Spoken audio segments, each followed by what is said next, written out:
Good morning, everyone. Allow me to make a short introduction to this panel discussion.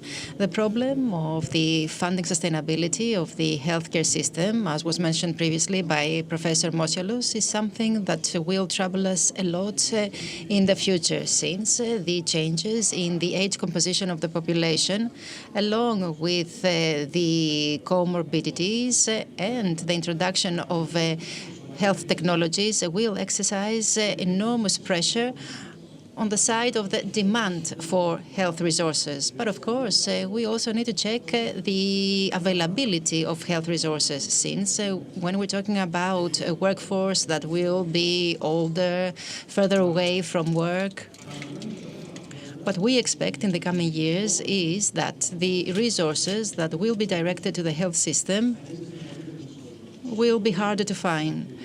The certain thing is that in the coming years, we will need more space for health expenditure on the one hand, but we should not forget that the sustainability of the health system in terms of finances needs also to be oriented at creating value. We are going to discuss about these issues along with the panelists. But first, we will start with the keynote address of Pavlina Karasiotou, Secretary General for Fiscal Policy, and then we will have a discussion with Ms. Karpodini, Mr. Apostolou, who is the President of EKAPY, Ms. Prodromou, General Manager of BMS, and Mr. Papadopoulos. We are going to talk about this sustainability issue. Ms. Karasiotou, you have the floor.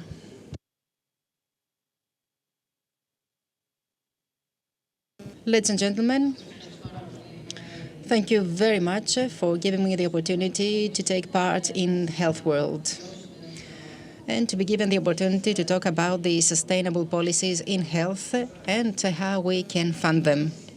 The funding of health policies is one of the most important fiscal challenges that we are already facing. And in the future, these challenges will become even greater. Essentially, we have four basic axes that we need to observe if we want to meet these challenges. And I'm always talking about the health sector. First of all, we have the workforce. That includes the medical and nursing staff, the administrative staff of the different health units. We have the pharmaceutical expenditure for the sum of the channels, that is hospitals, community, pharmacies, EOPYY, and the rest of the providers of health services and all other structures. The aforementioned axes allow us to provide integrated services. But when it comes to the financial aspect, they are competitive with one another. Their funding, the funding of one axis may deprive the other axis from valuable resources. So what we need to do is to carefully think how we can strike the balance between the two in order to meet the needs of both. At the same time, the future of funding, as I'm sure you have already discussed, is a very important point of the discussion. And the future of funding seems to be all the more demanding. Touching upon the most important challenges, I would like to mention the increase of life expectancy and the needs for long-term care, the progress in research and innovation with the emergence of new technologies, but also with the emergence of new diagnostics and new treatments, and the need of preparedness vis-à-vis healthcare crisis like the one we experienced with COVID-19, and generally with all issues pertaining to the public health and the constant discovery of new diseases, or better, the identification of new diseases that creates even greater pressure and makes the challenge even bigger. Now I would like to refer to the fiscal environment in which we currently operate. It is stable. It is good, I would say, but it is also constraining. And this increases the need to prioritize needs and to make the right strategic choices. Up until the end of December, we will see the pass of the fiscal budget for 2025, and up until then, we are in consultations with the European Commission in order to finalize the goals and the financial expectations. 2025 is the first year that we will see the implementation of new fiscal rules, the philosophy of which lies in the control of the expenditure and the creation of fiscal space that will be used in times of recession. In other words, the new fiscal goals are based on anti-circularity, which is a term used among economists.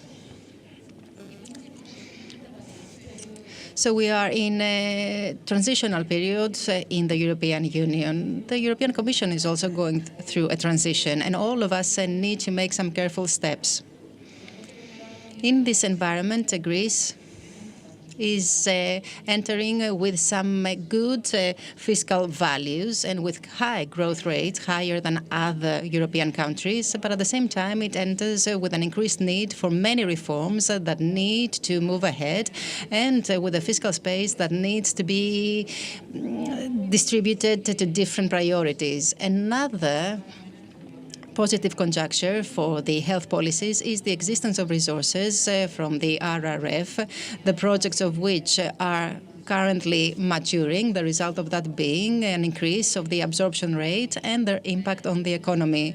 The years 2025-2026 will be the ones when we are going to see the biggest impact of RRF on the growth rate, and the bet that we all want to win is the after. What will happen after that period? What should we expect from the budget of 2025 and the midterm planning for the coming decade? First of all, we have the continuous exercise of fiscal policy that will not undermine the sustainability of the goals and the funding on the basis of prioritization of needs.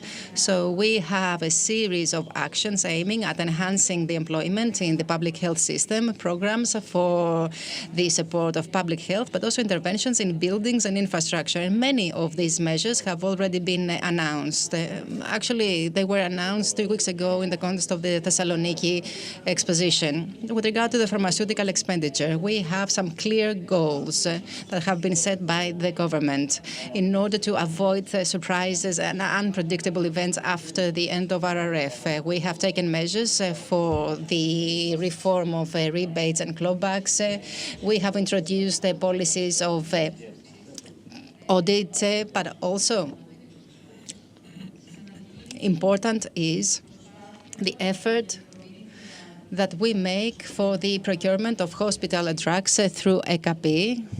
I believe Mr. Apostolou will elaborate on that a little bit later on. This is a mature action that is expected to bring about results very soon, but also a dialogue that has already started for the enhancement and upgrade of EOPYY.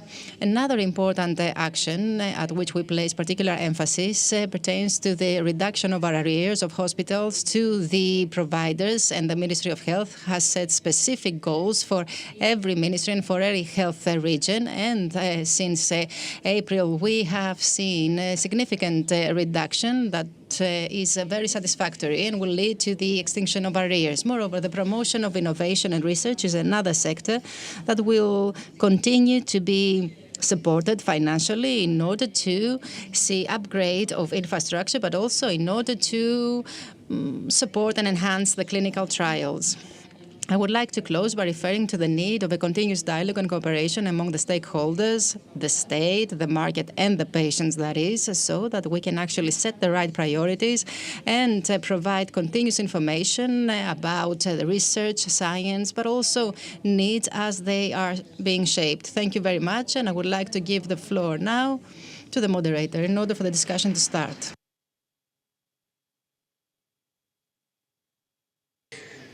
Thank you very much, Madam. I believe that your admonition for dialogue will find many willing ears in this meeting, which is something that everyone, as in terms of partners in the healthcare system, wants. You mentioned quite a few very interesting points. I would like to cherry pick one, which is the smooth transition to the post-RRF era. And I think this is very important because this smooth transition in the post-RRF era is very important for various initiatives that were undertaken during the RRF, given that they are structural elements in the healthcare system.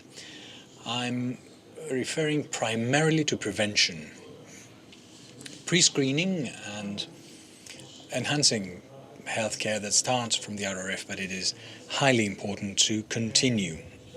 It gives me great pleasure that at the European level there is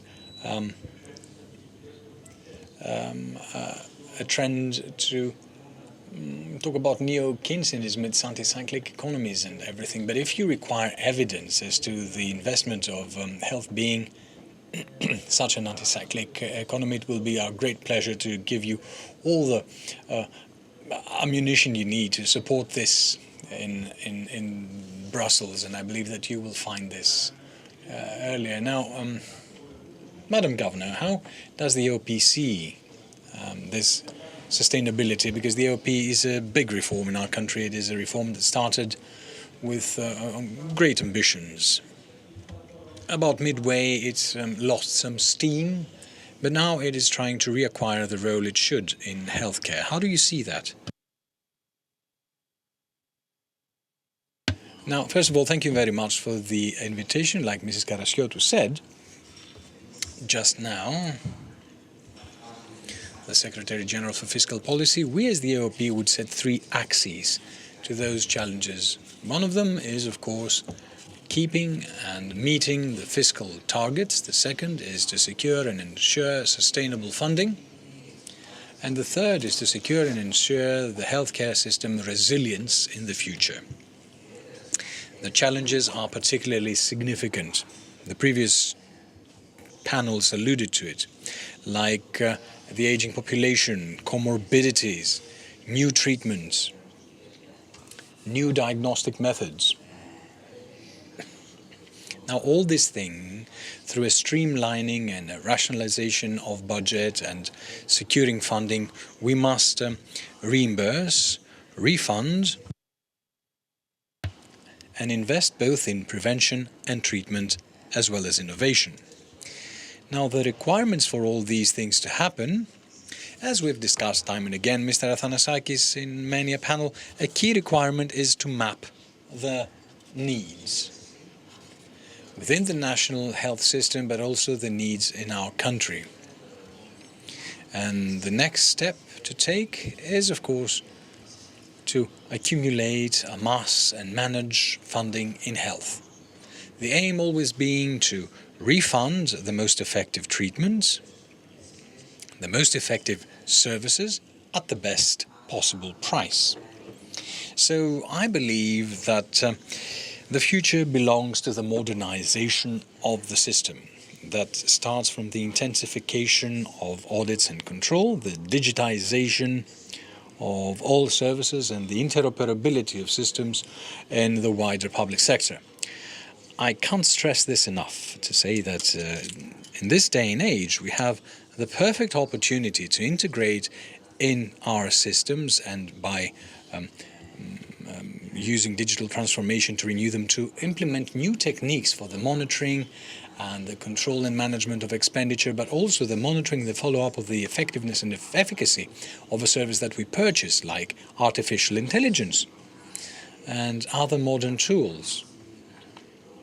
Indeed, this is the greatest challenge for us. We're already running the digital transformation project, and the key priority will be this: an increase in transparency, countable, measurable goals, and expenditure prevention, as it were, which we believe that it is a very useful and effective tool. This is a collective effort. At the same time, there are other projects running with the organization in conjunction with the other agencies, Attica, the Ministry for Labour, and so on and so forth, in order to be able to manage in a much more effective and efficient way expenditure. This will create the space to pave the way for new innovative treatments and to fund new diagnostic tests such as biomarkers, to enhance negotiation, which at this part it helps us by innovating and taking into consideration the need for targeted treatment.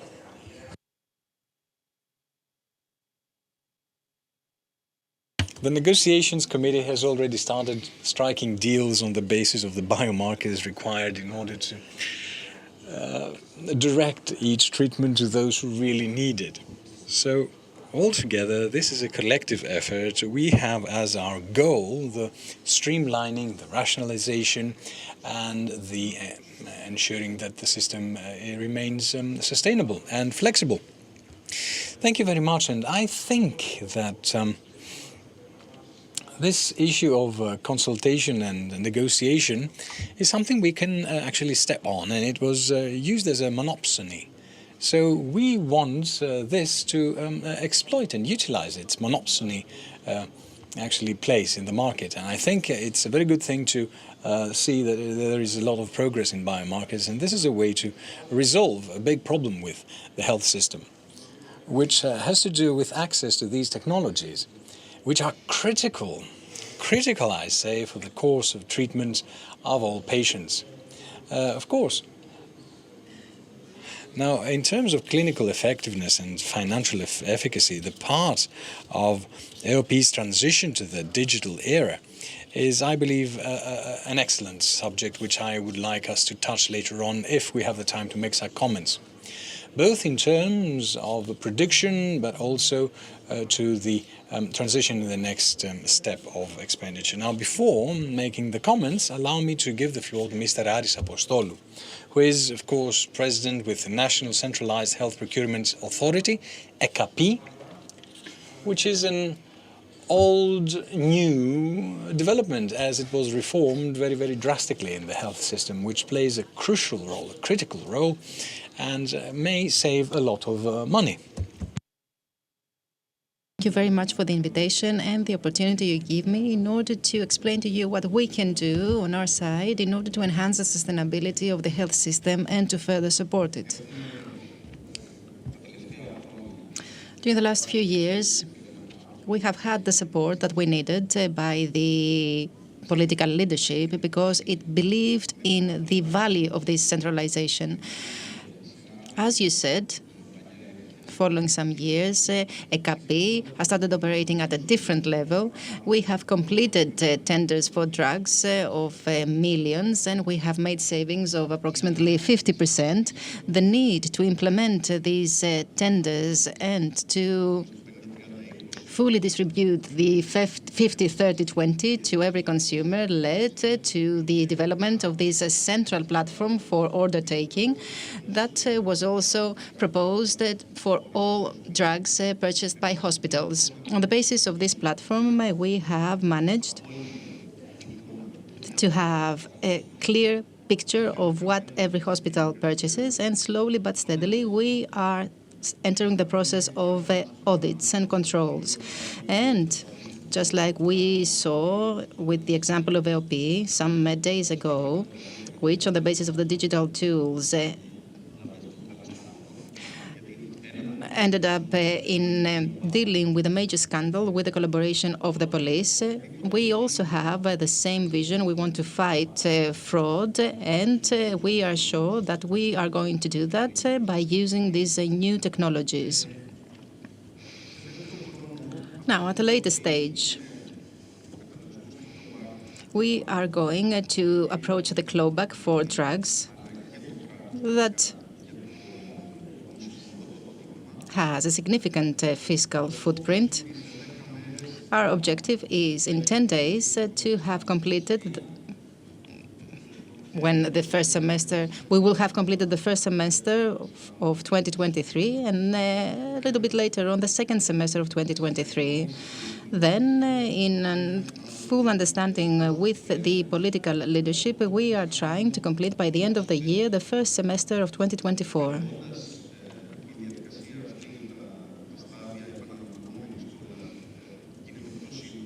This process has become faster, and on top of that, all data can be found on the platform of EKAPY. That is, the first semester of 2024 can be consulted online. We have digitalized the data. Moreover, we have some central procurement process, like, for example, the drugs for strokes. And now we are doing the same for other products. And right now we are operating the central order taking for hospital waste. A central tender amounting to 40 million annually will now take place centrally through EKAPY. The understanding that we have with the leadership is that every tender that is completed will then enter the system of the central order taking so that we can have real data for everything when we need them.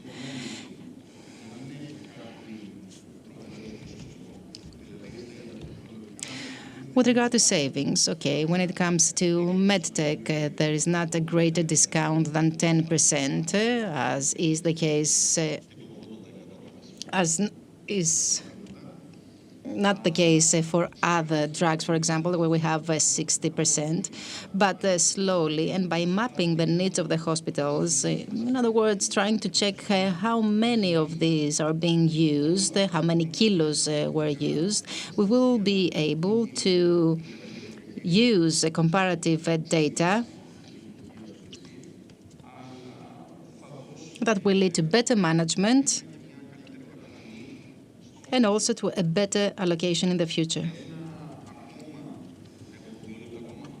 Do I have a couple of minutes? Okay. Another hot issue is that after the amendment of the legislation, I'm not talking about the rebate for medtech and for drugs. What we are going to do is to propose some limits for the application of this rebate. The maximum will be 7%, but we expect on the basis of the analysis that we have made that it will be lower. Moreover, last week, we issued the technical specifications for the big project that is incorporated in the RRF and that pertains to the upgrading of the equipment used in hospitals. A tender of 63 million value, and indicatively, I can tell you that there will be 5 linear accelerators, 4 magnets, 7, 8 coronary measurement devices. There's going to be a range of devices distributed in over 85 hospitals of the country, and this distribution will be made on the basis of the needs of the hospitals. There were some devices in the hospitals that were not used properly. There were other hospitals that had the people to use them, but there was no device. This is something that we realized after an analysis we made. And following that analysis, we expect that in 20-25 days, this tender will be launched and will lead to the upgrading of the hospitals. Moreover, with the political leadership, we are in an understanding in order to identify some parts of these devices that were not included in this project because of the budget.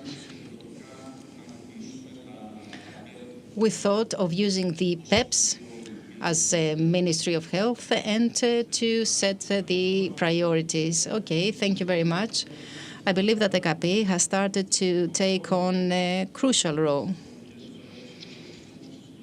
in the financial flows of the health system.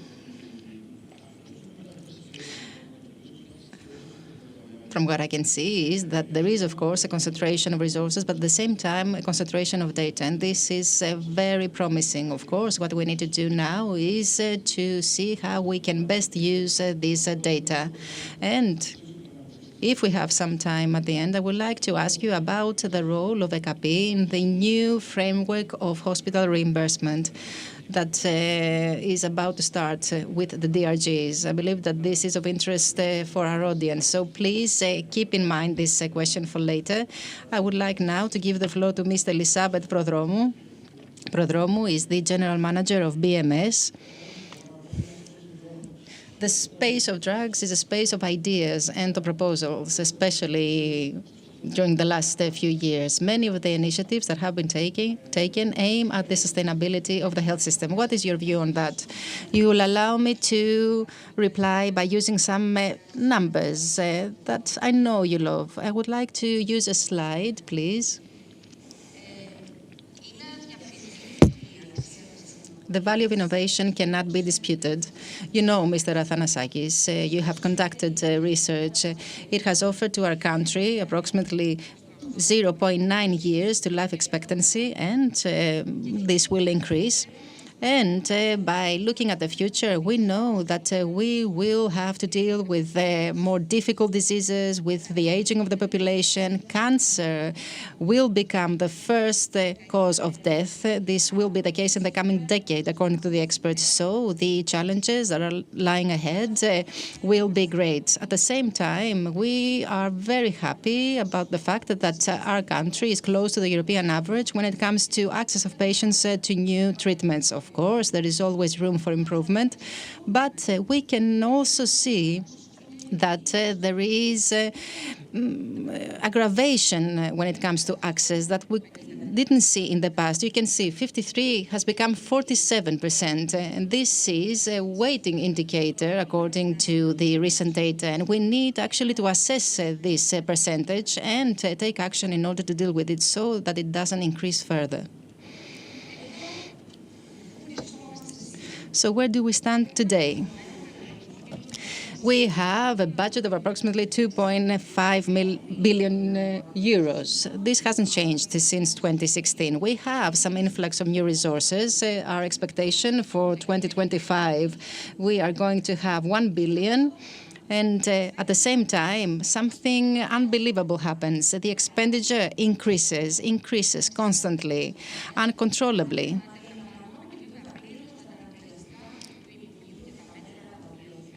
Of course, the ministry has taken some action in order to deal with that. Then, the answer to every question is clawback. During the last 15 years, to any question we have about the balance between expenditure, budget, and rebate, the answer is clawback.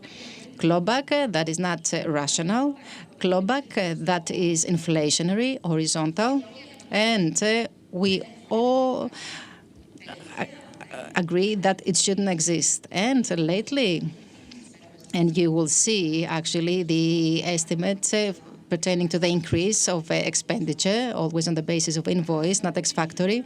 So we are faced with an increase of pharmaceutical expenditure that is unequally distributed among the different channels. So this is the picture that shows an imbalance in the system, an imbalance that we need to deal with collectively. And here is the myth of the expensive, innovative drugs. This is a myth that is constantly being reproduced. The average price of on-patent products for our country, please include in the first column where Greece is mentioned the compulsory rebate that we have to deal with. If you take this into account, then you will realize that the average price of the on-patent drugs for our country has the lowest position. At the same time, another distortion is taking place. It is another pathogenicity of the system, and this pertains to the penetration of generics, which is the lowest in Europe. Next to that, I'm giving you a list of countries, not in order to make some unfortunate comparisons. No, I'm doing that because these countries do not have the same prevalence, do not have the same impact on diseases, nor the same health systems or reimbursement systems and other health data. Some of these countries are at a more mature level. However, I'm giving you this list of countries because they have clawback in their health systems. They have incorporated the compulsory refunds as a means of funding. But what do? They define them approximately to 25 to 30% maximum because they perceive clawback as a funding measure, but at the same time, They want the pharmaceutical innovation and the pharmaceutical technology to continue existing in their countries.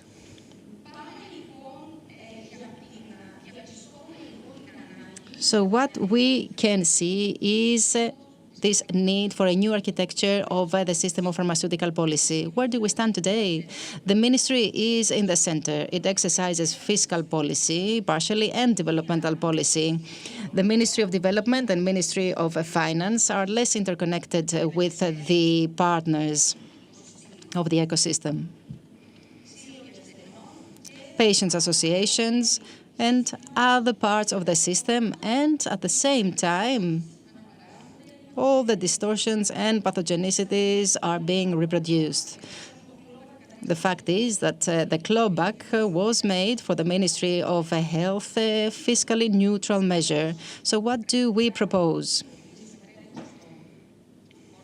And since I'm part of the board of directors of PIF, what we propose as industry is a 3-year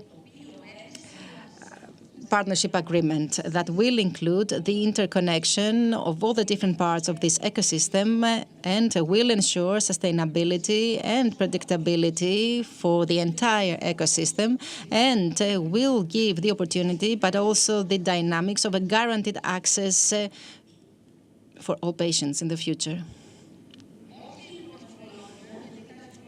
So enough with the wishes, because wishes cannot help us move forward. No, we need to set specific conditions and steps for the future. And we need to make these steps in order to enhance sustainability and predictability, and in order to enhance the continuous access to new treatments for all patients. There are two parameters. There are two relations that we need to focus on. First of all, increase of the public budget and reduction of the overall pharmaceutical expenditure. These two are interconnected. They cannot operate independently. And generally, the partnership agreement actually includes these parameters and has specific steps that need to be taken and specific conditions that need to be met. Transitional reimbursement is one of them. Funding tools, which are best practices in other countries. Mr. Athanasakis, you are aware of this because you have taken part in different studies.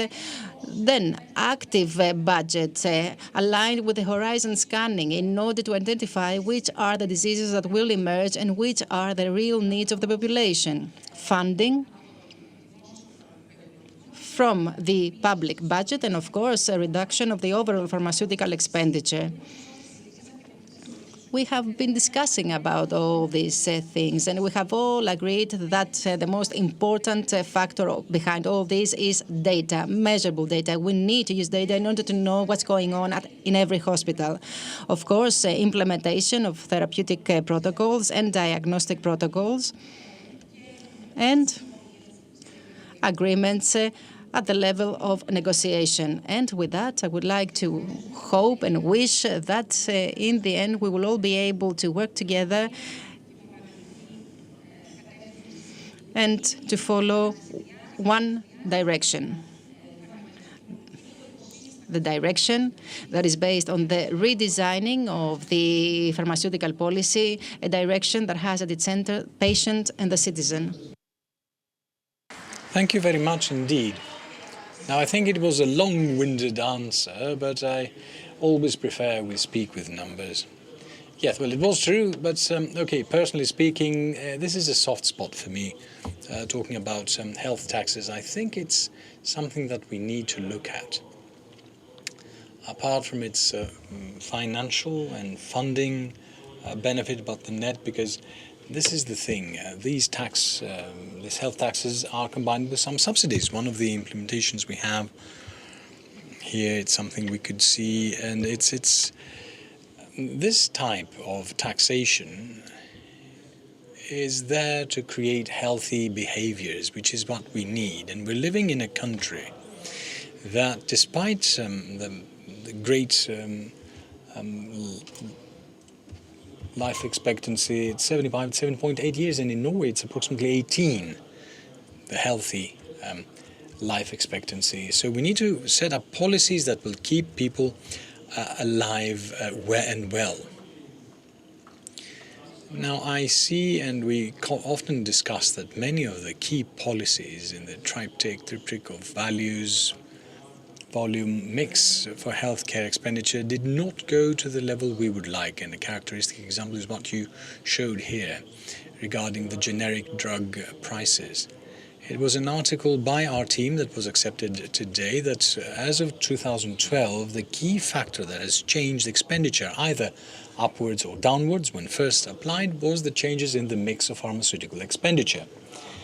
Now, we have things that are proved here and numbers on the basis of this factor, but I will come back to this because you proposed a very peculiar and particular, I would say, solution. But allow us to give the floor to Mr. Miltos Papadopoulos and his opinion, who's head of market access in a cluster of companies in Alcon, which is a biotechnology company.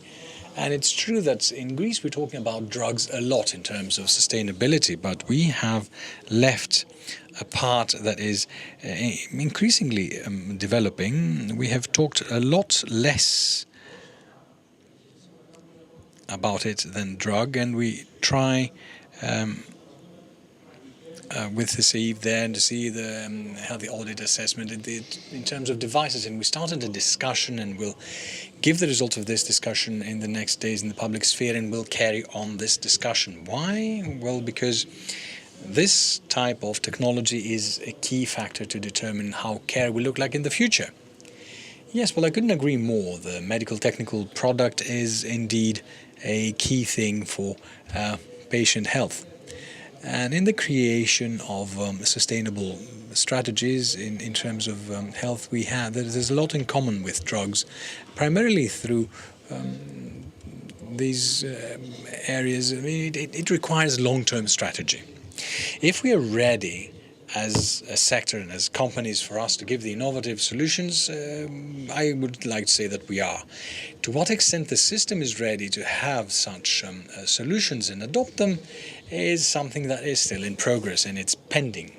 Depending long-term policies, this is another issue which requires consensus from all sides.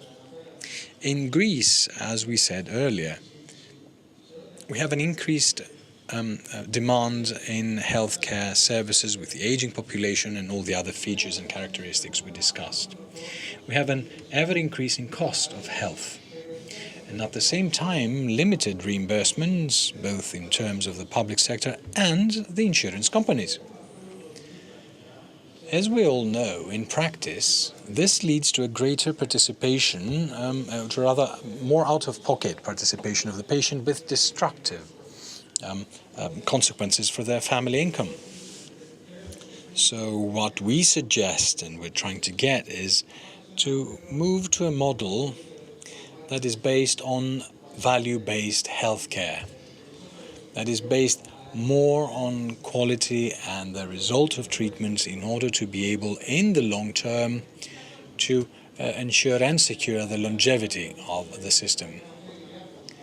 Now, we mentioned various factors, the European funds, the NSRF, the RRF, which contributes to new investment, but we also have a model we can see, the PPPs, the public-private sector partnerships, which can play an important role in new investments, in new large-scale investments, but also into bringing know-how into the public sector. I should like to focus our discussion on the tendering process. Because, well, you see, the procurement of biotech products is through tendering procedures in the Greek public sector. At the moment, the main criterion is the lowest price. So in practice, this devalues the whole procurement system because we cannot give patients newer technologies, or they do not include criteria such as material quality, effectiveness, or clinical trials and clinical data that we can have, or even the availability of the product itself. So a proposal might be to move on to a model that is most economically advantageous tender, in order to be able to give what's best for the patient in the best price. Now, in terms of medical device, of course, we need to utilize artificial intelligence, telemedicine, and to pay more attention to prevention rather than treatment alone. Now, recently, we had rebate in biomedical products, and the President talked about that earlier. And I think it is something aimed at collection. It is something that aims at reducing expenditure regarding competitiveness and keeping investment or even new investments in new technologies. Now, please allow me, after these things that you said, to have another comment. And please allow me to start in the other way around. Now, in one turn of speech, he said something that is very important and should be of concern, that has to do with the quality of data that are filed in the tendering processes, and if I may, the quality of the vendors or the providers. This is something we need to see so that this sector to be better controlled, not just for its financial impact, but because we're talking about products that have a direct impact on the population's health. The future will change, it will contain much more biotechnology, so it's something that we need to see. At the very least, to the extent that we use them for drugs in such a strict environment. But allow me to ask something about rebate. Now, on the one hand, truth be told, we have the capacity and the capabilities of the state, but on the other hand, we know that rebate-type practices or even clawback can create distortions in the market. What have you to propose? Now, taking into consideration these involuntary impacts of rebate, which can be the reduction of jobs, reduction in the access of new technologies, or even less access to training of healthcare professionals. It might be more easy for someone to be able to upgrade the price observatory that already exists with a new model that can give a range, price range, or a bracket. And it's something we haven't seen. And we might be able to talk about the DRGs, or even the digitization and merging of the IT systems of the health sector in order to be able, in terms of a compensation or a set-off to the measure you're talking about, to give the results that we want. And at the end of the day, for the patients to be able to receive the services they can and have access to new technologies. Thank you very much. Mrs. Prodromou, you set a new framework of collaboration or joint decision-making process. Is it something we need? And if so, how can we make it happen, do you believe? What are the requirements for success? Absolutely needed. And allow me to touch upon the qualitative elements first. I believe that what is absolutely necessary is a vision and political will so that the politicians can actually leave the mark even after the end of their mandate. I believe that it will be the most meaningful reform that will have taken place in the last 15 and more years, since it will be based on the need for predictability. So some conditions, some prerequisites, convergence and cooperation. These will come about after all the ministries decide to do so. It is very important to have this convergence. It also needs to include different projects, funding projects, specific timelines.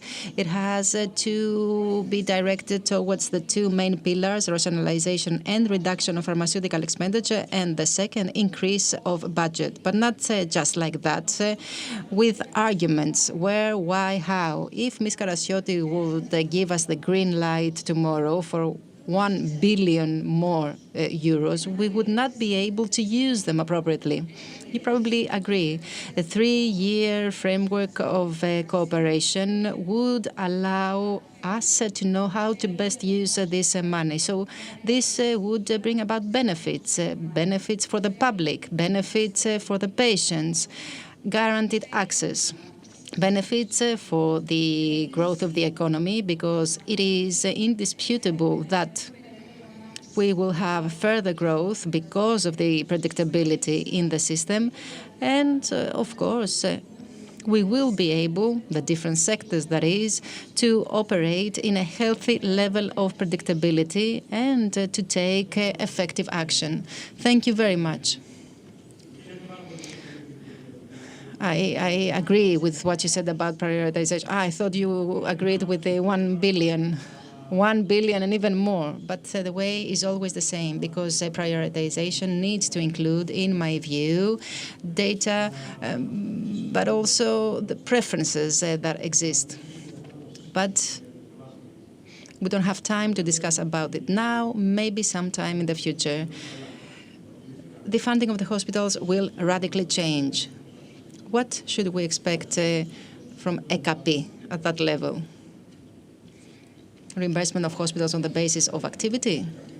As EKAPY, we take part in this process in an accounting role. When we had to check the cycle of the money, we had to know where the services were bought and how the services were paid for. This is something that we do in collaboration with KEYNOTE and with the ministry. Okay, but I believe that you will shoulder a significant burden when it comes to the negotiations for the standards in the DRG. So the expectations will be high for EKAPY in the future. Negotiation is one thing, the tendering processes are another. Even in the tenders, there can be some qualitative criteria or polycentric studies when it comes to one material. What we don't have for medtech nor for drugs is the following. We don't know, or we can't measure. We do not know the outcome of the use of these medtech devices or drugs on the health of the patient. We need to have data, and we will get this data from our registries. This will allow us to see how the different drugs were charged for the patient and how they have improved their life. Once we are in the position to measure all this, then we will be able to decide where to spend more money on. Thank you very much. This gives me the opportunity to ask Ms. Prodromou something about EOPYY and digital transformation. In your view, what will be the benefits of digital transformation, especially for EOPYY? Thank you very much for this question. Allow me, Mr. Athanasakis, before I answer to your question, to say the following. Ms. Prodromou, in her second intervention, said it correctly. She said that even if we had 1 billion to spend today, we would not know how to spend it. I'm not going to agree with that. I don't believe that the budget has remained the same since 2015. It is 1 billion plus. So we have the 350 investment clawback, 170 the vaccines that were outside the budget and are funded by the state budget. Another 60 millions were given by the state budget in order to cover the EKAPY, the expenditure of patients and the expenditure of European citizens.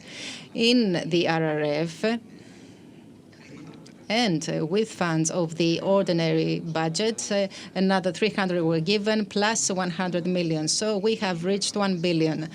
Our negotiation during the last couple of years, under the leadership of Ms. Kokozougou, has led to additional savings. We had 150 million savings. Now we have 600 million savings. But indeed, Ms. Prodromou, there is a derailment. And this takes me to the answer to the question how we can deal with this challenge. In order to ask for more money, first, we need to make sure that the one we have is effectively used, and any additional amount will be used in the right direction. So, First, we need to find new tools, and the digital transformation, indeed, Mr. Athanasakis, can help us in different ways. It can help us fight over prescription. The Minister has already announced some additional measures. We are already running with the collaboration of many ministries an action for the distinction of AMCA, the insurance number, into active and non-active.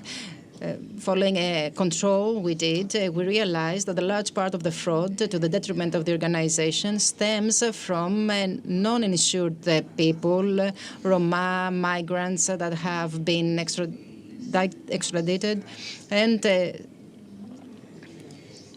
people that live in migrant shelters or prisons.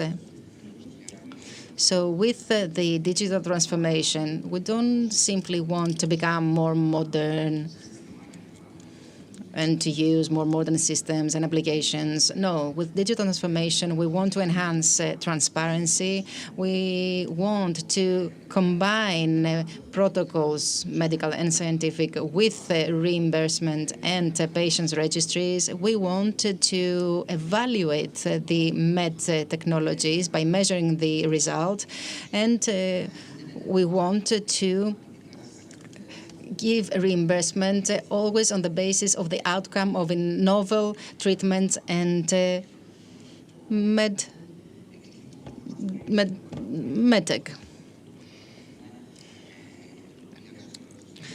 The Committee for the Assessment of Medical Technologies, the Negotiation Committee, EKAPY, EKETECHNIN, with the introduction of DRGs, have joined forces in order to do that. And with regard to DRGs, they are a major innovation, by the way. And through the digital transformation and the new tools that we are implementing, like real-time audit, along with the right way of pricing, we will be able to control, check, and assess the service that we get. Because at the end of the day, what we want to do is to buy from the one that ensures higher effectiveness. And generally, the overall philosophy, pay for performance, has prevailed in the discussion, and it's good to hear that you are about to implement this concept. Ms. Karpodini, anyone who is involved in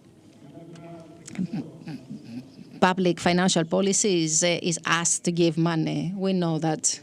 So I would like to ask you, how can we possibly prioritize health when it comes to social expenditure, which, as you said, needs to be balanced, because 1 billion that may be given to health will be taken by another sector, defense or another sector. So how can we possibly create a fiscal space for health? Now, health is among our priorities, and as I said, within health, we have a series of axes where the similar prioritizations also need to take place, and we have the part of staff remuneration, infrastructure, and of course pharmaceutical expenditure, which is a huge chunk. Now, before we talk about an expansion or extension, I should like to focus, and I will always focus, on what we do with what's there, with the existing ones. The two key words for me is streamlining, rationalization, and assessments and evaluation. And Mrs. Karpodini already mentioned the numbers, so I will not repeat them. There is a steady increase. I will call it rational. You may call it very restrictive, but that is of little interest.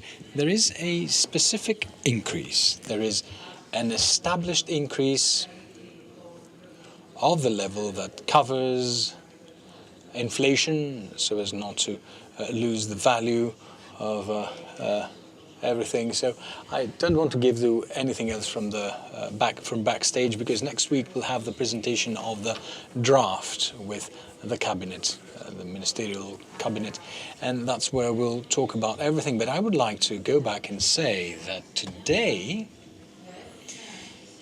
we are at a stage when we're implementing tools that are entering a stage of maturity and must show results. I'm talking about the DRGs, where we need some additional maturation. It is not entirely there. It is the remunerations. There's a lot of things, and it's the part of the uninsured persons. Now, SSN, the Social Security number, or AMCA, says that there are several thousand people who appear to have access through their SSN to health and are no longer working in the country.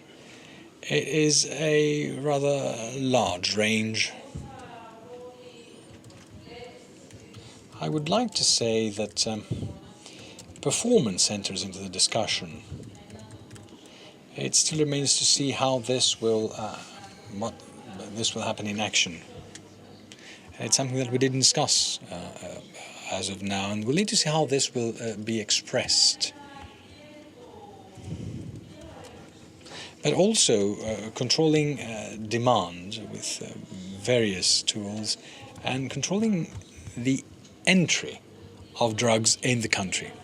What do we mean by that? With the various channels and how these will be able to be limited and delineated and help us control expenditure. I don't know whether I was in great detail, so you said everything and you shared news bits and news bites with us. Thank you very much. I'd like to thank the entire panel for this discussion. Thank you for being with us, and is it time for lunch? Lunch.